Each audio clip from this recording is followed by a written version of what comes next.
Talk about music growing up and getting into, because you got these really sweet little soft love songs on the record. You also got stuff like You Need Me, or You Don't Need Me. You Need Me, what's the song called? You Need Me, I Don't Need You. That's the one. And all these other beat-infused songs. So what comes first? What do you prefer writing? Like, where did it all come from? There's no specific song that I prefer writing. I just like writing music. If I feel a certain way at a time, I'll write a song in whichever genre that falls in. That usually is the way that works, and I think that's the way that kind of music is nowadays. People aren't into set genres anymore. Like when I was growing up, I was into age 8 or 9. I was like Green Day, Linkin Park, Offspring, like that kind of music. And then I was into Damien Rice, David Gray, James Blunt, that kind of singer-songwriter thing. And as you kind of get older and the internet's evolved and iTunes has evolved and YouTube's evolved and music's it's just everywhere and everyone's into every single different genre. Like my ex-girlfriend has a Devlin CD on her iPod, like a grime CD, but also loves Bon Iver, and there's no correlation with those two acts that I can think of. So yeah, it's just like music nowadays is not set in genres, it's just set in whatever people want to listen to, and I guess that's the same with writing it. Like I just want to write songs that I like. If I want to write a slow, soppy love song, I'm going to fucking do it, and if I want to write a hip-hop tune, I'm going to do that. Do you write with the loop pedal in mind? Occasionally, yeah. If I play a song with a loop pedal, it would be because I've written it on the loop pedal, and if I don't, it will be because I didn't. So songs like The A-Team and Lego House weren't written with a loop pedal, but songs like You Need Me were, kind of thing. Have you ever had like a horrible experience with the loop pedal, hitting it off time or something like that? Yeah, I mean, I've used it from the age of 14 and I'm 21 now, so in that time, of course, lots of things have gone wrong. Like just the other day on a Snow Patrol gig, I walked forward and kicked the power out, which wiped the whole loop. So yeah, but you just learn. The more times you screw up, the better you become at being able to rectify that. And you think the audience would like it at this point? Like they'd probably get it and go along with it and laugh with it if something bad happened. Not, you know. Yeah, I think like people love it when I break my strings, and like I carry on playing when I break strings and kind of rip them out. But people love that, and I'm kind of like, this makes it more difficult for me. But I think they like that it's a challenge. So yeah.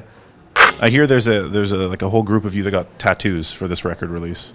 Yeah. Did that happen? Did that go through? Yeah, got a plus, but that's healing at the moment actually. But there's a lot more. And there's the paw print there too. So what's with this paw print on the guitar? Yeah, just an idea. Yeah, every band has a symbol. Snow Patrol have their snowflake. This is my thing.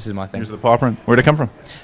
From having red hair and orange going well with black, and orange and black is a tiger, so it's a tiger paw. We do something called 5 questions. 5 quick questions, 1 word answers. Cool. Road or studio? See, that's really difficult because I know this isn't a 1 word answer. It's fine. But when you're on the road, you miss the studio, and when you're in the studio, you miss the road. So I guess at the moment, studio. Cool. Lennon or McCartney? When I was younger, I would have said McCartney, but I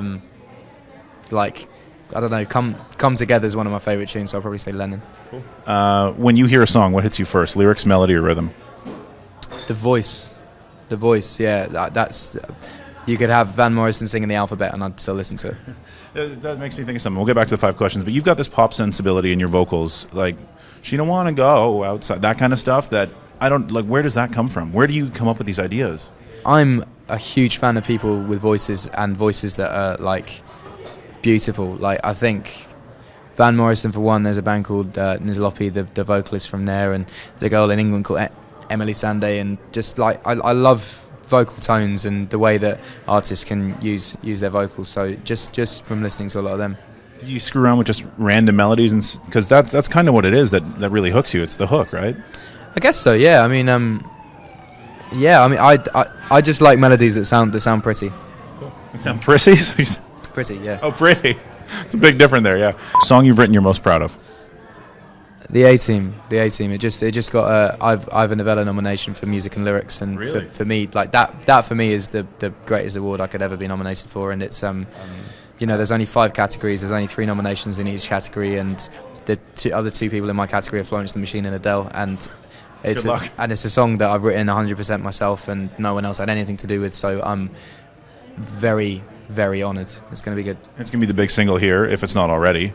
Talk about it's about a homeless lady you met in a shelter or something like that. Yeah, I did a gig for a homeless charity, and I was just very naive at the time, and I'd lived in London for a couple of years, but had never seen the kind of dark underbelly of it, and it was just inspired by that whole gig and just witnessing stuff.